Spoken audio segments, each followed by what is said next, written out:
السلام عليكم ورحمة الله وبركاته. أهلا وسهلا بكم. فيديو اليوم غادي نتكلموا على الإنجازات الرائعة للمنتخبات المغربية. في المغرب دائما كاين نجاحات كبيرة في كل ما هو رياضي.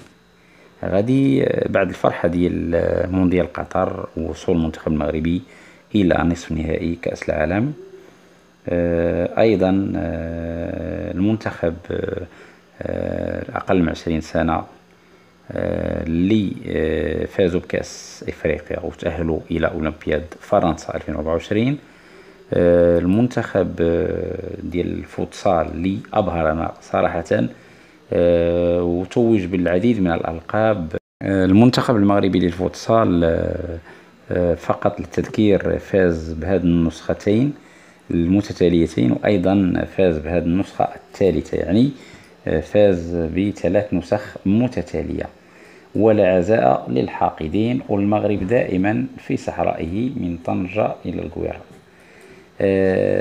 غادي نتكلموا على الفرحة العارمة اللي شاهدناها في أثناء هذا الانتصار والفوز بالكأس الإفريقية الغالية بالمملكة المغربية، اللي الحمد لله دائما هاد الجيران اللي من هكا كيتصدموا وعندهم واحد الحقد لكل الانجازات الرائعه للمملكه المغربيه. هاد الكاس ديال كره القدم ديال الفوتسال في الاقصائيات السابقه كان المنتخب الجزائري تم الاقصاء ديالو، وبذلك لم يشارك في هذه النسخه، لان هاد الناس ما عندنا ما نديرو بهم صراحه، لانهم كل ما دخلوا في شي عرس رياضي إلا وقامت الدنيا وأصبح الإعلام ديالهم ديال الهكاويين يتكلم ليل نهار على الكولاسة وعلى الفوز القجع. وأيضا باش نبقاو في نفس الموضوع، هناك فقط للإشارة ملف خريطة المغرب على قميص فريق نهضة بركان. هذا الشيء كله رجع بخيبة أمل على النظام الجزائري الفاسد اللي كان كيظن أنه الترافع ديالو والطعن في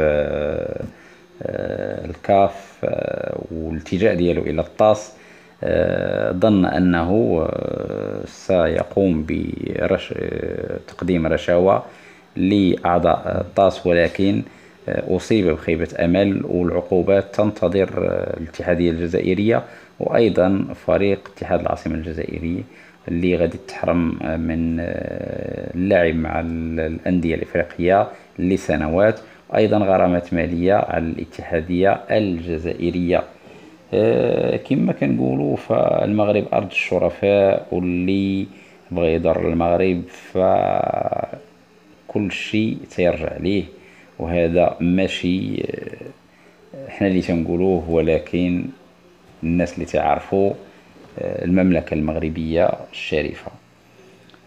هناك فريق آخر اللي أيضا انسحب اليوم في مباراة المغرب والجزائر لكرة اليد، واحد الملتقى اللي شاركت فيه الجزائر والتقت مع المنتخب المغربي، وتم الانسحاب ديالها لأنها شافت خريطة المغرب على قمصان المنتخب المغربي. وهذا الشيء قلناه في فيديوهات سابقة. فالجامعة الملكية المغربية لكرة القدم يجب عليها أن تقوم بوضع خريطة المغرب في جميع الأقمصة ديال الأندية المغربية، وأيضا في المنتخبات المغربية على مستوى الأعمار تكون خريطة المغرب في جميع الملتقيات الدولية. وبالتالي فالجزائر إلا بغات تلعب معنا مرحبا، ما بغاتش وانسحبت فغادا تقصى وغادا تخلص غرامات مالية. وحنا هذا الشيء اللي بغيناه. فالمثل المغربي كيقول رب ضارة نافعة. حنا بغينا هذه الدولة الجزائرية تبقى ديما تابعانا، والله ديما عاطينا يبقاو حاضينا، وهو المغرب غادي بخطوات اللي كاين فيها نوع ديال التقدم اللي كبير جدا.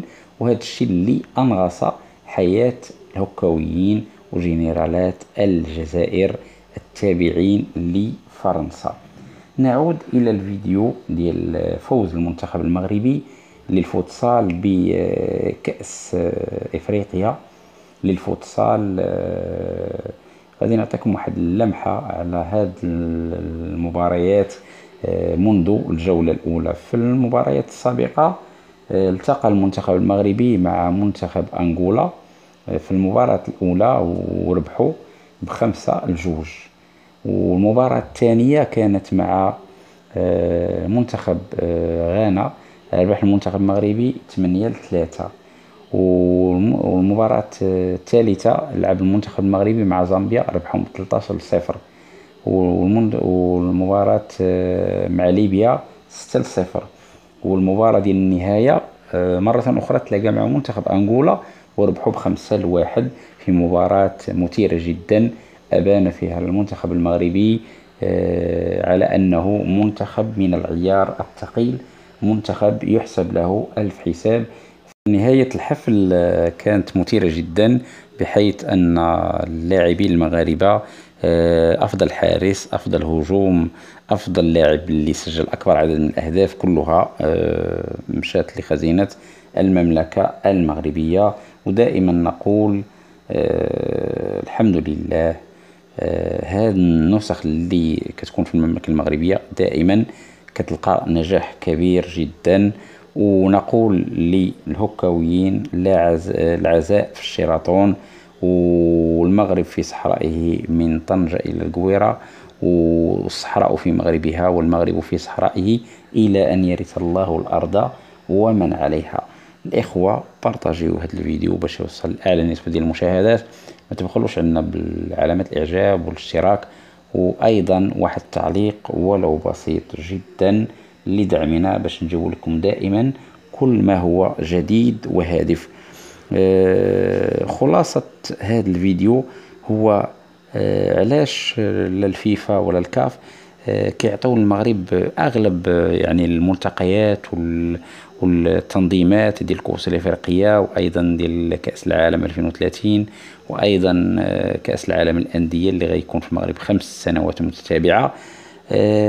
علاش هاد يعني هاد الشيء كله كيعطوه للمغرب؟ لان المغرب فيه الامن والسلام، الكرم وحسن يعني الضيافه، العديد من الامور اللي تدخل في كل ما هو اخلاقي كاين في المغرب، وايضا كل ما هو لوجستيكي وكل ما هو له علاقه بالبنيه التحتيه موجود في المملكه المغربيه.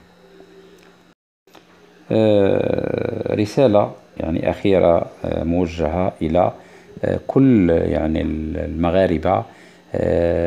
يجب على كل مغربي أنه يفتخر بالبلد ديالو، يفتخر بالتراث ديالو، بكل ما هو مقدس بالمملكة المغربية، يفتخر بأي حاجة اللي مغربية 100%.